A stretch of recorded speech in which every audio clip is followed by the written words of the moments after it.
चलिए आज एक बहुत ही घने जंगल के सफर पर निकलते हैं। एक कल्पना करते हैं, जंगल के बिल्कुल बीचों बीच एक पुराना, रहस्यमयी और लगभग खंडहर हो चुका किला है।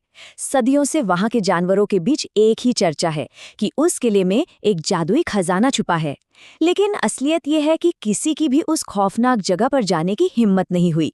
तो आज हम इसी रहस्य की तह तक जाने वाले हैं। लेकिन इस रोमांचक सफर में आगे बढ़ने से पहले एक बड़ा ही दिलचस्प सवाल सामने आता है।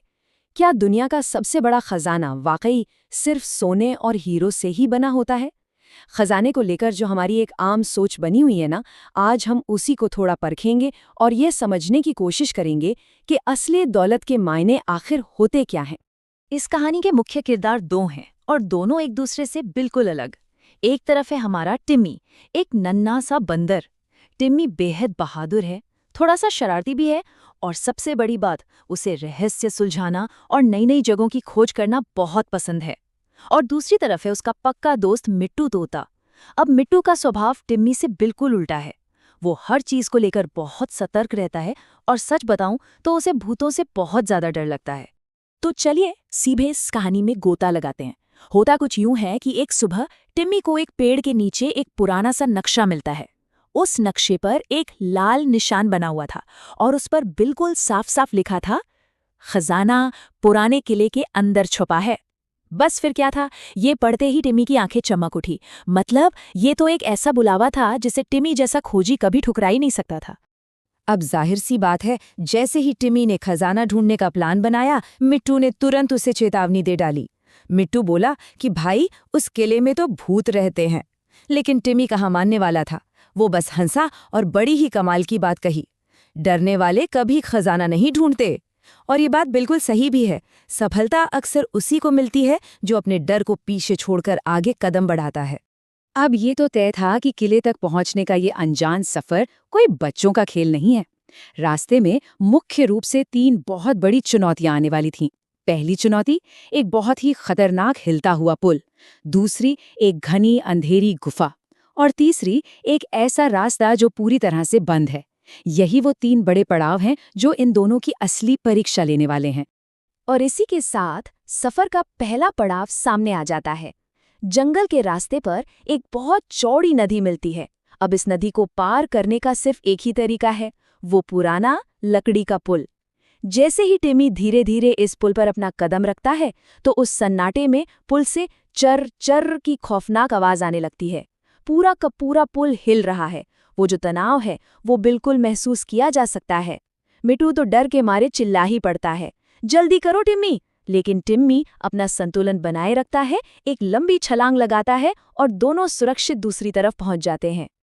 पुल पार करते ही रास्ता सीधा एक बेहद अंधेरी गुफा के अंदर जाता है। अंदर चमगादड़ उड़ रहे हैं, एकदम खौफनाक सी शांति छाई हुई है। और तभी अचानक धड़ाम, एक बहुत ही जोरदार आवाज आती है। एकदम से दिल की धड़कन तेज हो जाती है। खौफ से भरा हुआ मिट्टू जोर से चीखता है, ये क्या था? सच में ये पल सस्पेंस को बिल्कुल चरम पर ले जाता है। यहीं पर असली टीम वर्क काम आता है।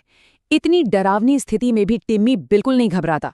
वो तुरंत अंधेरे में एक मशाल जलाता है और रोशनी होते ही क्या दिखता है? सामने एक बहुत बड़ा पत्थर पूरा रास्ता रोके खड़ा है। मतलब उसी पत्थर के गिरने की वजह से वो धड़ाम की आवाज आई थी। फिर क्या था? दोनों दोस्त एक साथ मिलकर अपनी पूरी ताकत लगाते हैं और उस भारी पत्थर को धकेलकर रास्ते से हटा देते हैं। ये हमें साफ दिखाता है कि अगर आपसी सहयोग हो तो बड़ी से बड़ी रुकावट को भी कैसे पार किया जा सकता है। लेकिन असली जादू तो अब होता है। पत्थर हटते ही जो दृश्य सामने आता है वो सच में हैरान कर देने वाला है। उस पत्थर के ठीक पीछे एक चमकता हुआ सुनहरा दरवाजा मौजूद था। सच कहूं तो सारी मेहनत, वो सारा डर और वो सारी चुनौतियां बस इसी एक पल के लिए थीं। उत्साह अब अपने चरम पर है क्योंकि वो रहस्यमयी मंजिल अब बिल्कुल सामने खड़ी है। टिम्मी बहुत ही धीरे से उस सुनहरे दरवाजे को खोलता है और अंदर का नजारा, वहां चमचमाते सोने के ढेरों सिक्के थे, हर तरफ जगमगाते हुए हीरे बिखरे थे। और सबसे खास बात, बीचों बीच एक रहस्यमयी जादुई मुकुट रखा हुआ था। ये दृश्य पूरी तरह से चकाचौंध से भरा था। ये बिल्कुल वैसा ही खजाना था जैसा हमने पुरानी कहानियों में सुना है। लेकिन तभी इस कहानी में एक बहुत ही गहरा मोड़ आता है।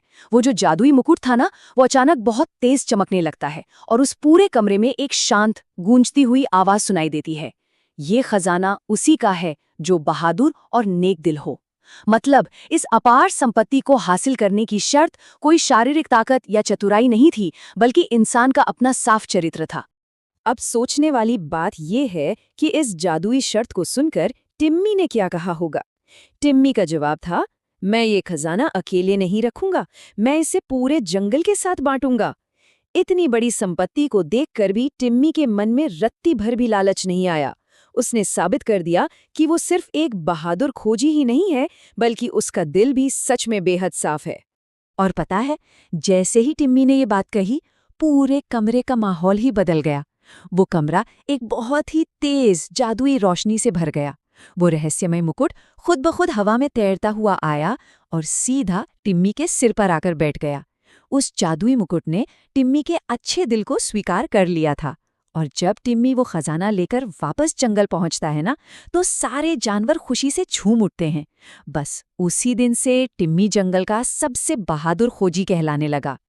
ये जो पूरी यात्रा है, ये एक बहुत ही गहरे सच को हमारे सामने लाती है। असल में सच्चा खजाना किसी सोने या हीरे में नहीं, बल्कि बहादुरी, सच्ची दोस्ती और एक अच्छे दिल में छुपा होता है। टिम्मी आखिर सफल क्यों हुआ? क्योंकि उसके पास ये तीनों चीजें थीं। और देखा जाए तो यही इस पूरी कहानी की सबसे बड़ी सीख है। तो इस कहानी के अंत में एक ऐसा सवाल छूट जाता है जो गहराई से सोचने पर मजबूर कर देता है। आखिर जीवन का सबसे सच्चा खजाना किसे माना जाना चाहिए? क्या वे सिर्फ भौतिक चीजें हैं जिनके पीछे पूरी दुनिया भागती रहती है, या वे मूल्य और संस्कार हैं जो हमारे चरित्र का निर्माण करते हैं? इसी विचार के साथ आज का ये सफर यहीं समाप्त होता है। साथ जुड़ने के लिए बहुत बहुत धन्यवाद।